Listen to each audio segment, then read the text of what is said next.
तो welcome back दोस्तों। आज हम लोग बात करने वाले हैं समर स्लैम नाइट 1 के मैचेस की रिजल्ट के बारे में। तो वीडियो स्टार्ट करने से पहले वीडियो को लाइक करें, चैनल को सब्सक्राइब करें और बेल आइकन दबाना ना भूलें। तो समर स्लैम नाइट 1 की स्टार्टिंग हमें लिम मॉर्गन और ईओ स्काई के मैच से देखने को मिलती है, जहाँ पर सबसे पहले हमें एरिना में एंट्री देखने को मिलती है ईओ स्काई की, और ईओ स्काई को काफ़ी ज़्यादा डब्ल्यूडब्ल्यूई क्राउड की तरफ से चीयर मिलता है। इसके बाद हमारी लिम मॉर्गन की एंट्रेंस होती है और डब्ल्यूडब्ल्यूई क्राउड उनको भी चीयर करती है। तो रेसलमेनिया के बाद जब से उन्होंने अपनी चैंपियनशिप जीती है, वो पहली बार अपनी चैंपियनशिप डिफेंड कर रही थी। इसके बाद हमें मैच की स्टार्टिंग देखने को मिलती है और मैच की स्टार्टिंग में हमें ईओ स्काई काफ़ी ज़्यादा डोमिनेट करते हुए दिखाई दे रही होती हैं, लेकिन लिम मॉर्गन अपने हिल टैक्टिक्स का उपयोग करके इस मैच में वापसी करती हैं। लेकिन फिर भी ईओ स्काई अपनी डोमिनेंस बरकरार रखती है और वो डब्ल्यूडब्ल्यूई रिंग के कोने में खड़े होकर मूल शॉट लगाती है लिम मॉर्गन के ऊपर, लेकिन लिम मॉर्गन इस पर किक आउट कर देती है। उसके बाद हमें इंटरफेरेंस देखने को मिलती है जजमेंट डे की, और पूरी जजमेंट डे इस मैच में इंटरफेरेंस करती है और ईओ स्काई का ध्यान भटकाने की कोशिश करती हैं। इसके बाद ईओ स्काई पूरी जजमेंट डे की टीम के ऊपर रोप से ऊपर छलांग लगा देती हैं और इससे ईओ स्काई का ध्यान भटक जाता है और लिम मॉर्गन इस बात का फ़ायदा उठा के ईओ स्काई को पिन करके इस मैच में जीत हासिल कर लेती हैं। अब बात करते हैं नेक्स्ट मैच के बारे में, जो कि 6 मैन टैग टीम मैच होता है, जहाँ पर एक तरफ जिमी जे ऊसो और जेकब फाटू होते हैं और दूसरी तरफ सोलो सिकोवा, एले नाइट और पावर हाउस हॉब्स होते हैं। इस मैच की स्टार्टिंग में हमें जिमी जे ऊसो की टीम भारी पड़ रही होती है एले नाइट की टीम के ऊपर, लेकिन सारा सिनेरियो तब बदल जाता है जब Powerhouse Hobbs Jacob Fatu को मारते हुए डब्ल्यूडब्ल्यूई रिंग के बाहर फेंक देते हैं, जिससे जिमी और जे ऊसो अकेले पड़ जाते हैं और इस बात का फ़ायदा उठा के सोलो सिकोवा और एले नाइट इस मैच में जिमी ऊसो को पिन कर देते हैं। और इस मैच में हमें एले नाइट, सोलो सिकोवा और पावर हाउस हॉब्स की टीम की जीत देखने को मिलती है और मैच खत्म होने के बाद एले नाइट और सोलो सिकोवा एक दूसरे को गले भी लगाते हैं। इसके बाद हमें निक ऑल्डिस और गुंथर के बीच में मैच देखने को मिलता है, जहां पर सबसे पहले निक ऑल्डिस अपनी डब्ल्यूडब्ल्यूई रिंग के अंदर एंट्री करते हैं। उसके बाद हमें गुंथर की एंट्री देखने को मिलती है। इस मैच की स्टार्टिंग से एंड तक हमें गुंथर की डोमिनेंस देखने को मिलती है, जहां पर निक ऑल्डिस थोड़ा बहुत ट्राई भी करते हैं इस मैच में वापसी करने के लिए, लेकिन गुंथर उनको वापसी करने नहीं देते हैं। निक ऑल्डिस अपना सबमिशन मूव भी लगाते हैं गुंथर के ऊपर, लेकिन गुंथर उस पर टैप आउट नहीं करते हैं। इसके बाद हमें गुंथर का सबमिशन मूव देखने को मिलता है, जहां पर निक ऑल्डिस उससे निकल नहीं पाते हैं और वहां पर वो टैप आउट कर देते हैं और इससे निक ऑल्डिस इस मैच को हार जाते हैं। मैच खत्म होने के बाद निक ऑल्डिस की वाइफ निकी जेम्स वहां पर हमें देखने को मिलती है और उनके साथ निक ऑल्डिस का बेटा भी होता है, और डब्ल्यूडब्ल्यूई की क्राउड की तरफ से हमें निक ऑल्डिस को काफ़ी ज़्यादा चीयर भी देखने को मिलता है। इसके बाद हमें 6 वुमेन टैग टीम मैच देखने को मिलता है, जहाँ पर एक तरफ निकी बेला, ब्री बेला और पेज होती है, वहीं दूसरी तरफ हमें फैटल इन्फ्लुएंस की टीम देखने को मिलती है।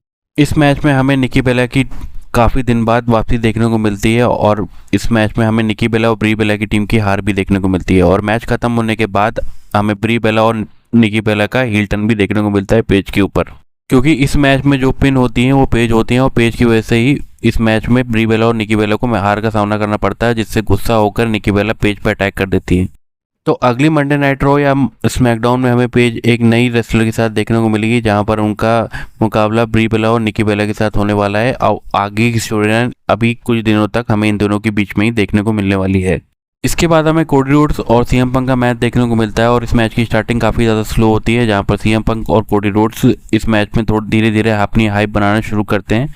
इस मैच में कोडी रोड्स सीएम पंक के लेग को निशाना बनाते हैं और बार उसी के लेग पे अटैक कर रहे होते हैं।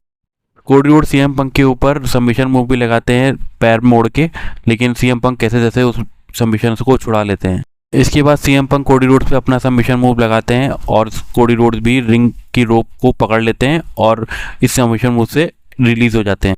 इसके बाद सीएम पंक फ्रस्ट्रेट होकर कोडी रोड्स को डब्ल्यूडब्ल्यूई रिंग के बाहर ले जाते हैं और टेबल पे पटक देते हैं, और सीएम पंक डब्ल्यूडब्ल्यूई की रिंग के कॉर्नर के ऊपर से हाई फ्लाइंग मूव लगाते हैं और वो कोडी रोड्स के ऊपर कूदने की कोशिश करते हैं, लेकिन कोडी रोड्स वहां से हट जाते हैं।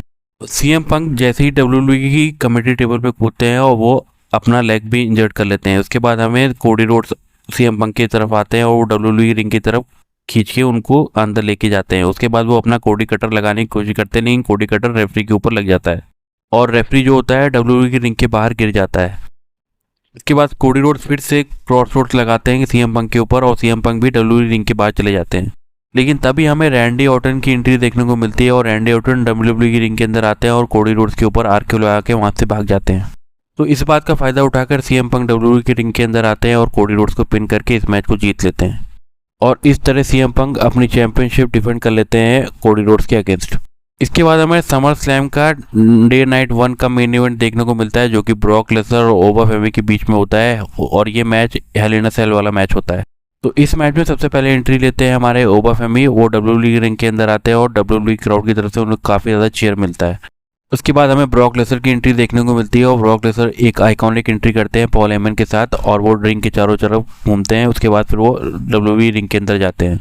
तो मैच जैसे ही स्टार्ट होता है उसमें हमें ओबा फेमी की काफ़ी ज़्यादा डोमिनेंस देखने को मिलती है और ब्रॉक लेसनर इस मैच में स्टार्टिंग से ही पिटना चालू हो जाते हैं।